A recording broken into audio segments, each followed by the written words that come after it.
দেখিছে নহয় এই ফাৰ্ষ্ট লিংকটোত ক্লিক কৰি দিব আৰু ইয়াতে থ্ৰী ডটটোত ক্লিক কৰি দিব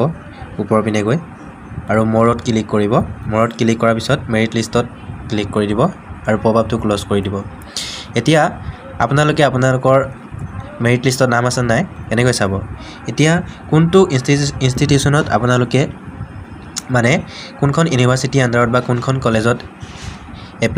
এপ্লাই কৰিছিলে সেই কলেজখন আপোনালোকে সিলেক্ট কৰি দিব এতিয়া মই দেখাইছো গুৱাহাটী ইউনিভাৰ্চিটি আন্ডাৰত কি কলেজ আছে গুৱাহাটী ইউনিভাৰ্চিটি আন্ডাৰত মই আনন্দৰাম বৰুৱা ঢেকিয়াল ফুকনখন চাম অহা নাই আনন্দৰাম বৰুৱা ঢেকিয়াল ফুকন কলেজখন চাম ইয়াত দেখা নেদেখায়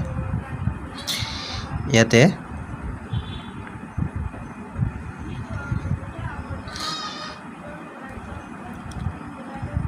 এনেদৰে আপোনালোকৰ ইউনিভাৰ্চিটি আন্ডাৰত কোনখন কলেজত এপ্লাই কৰিছিলে সেই কলেজখন ইয়াতে চাই ল'ব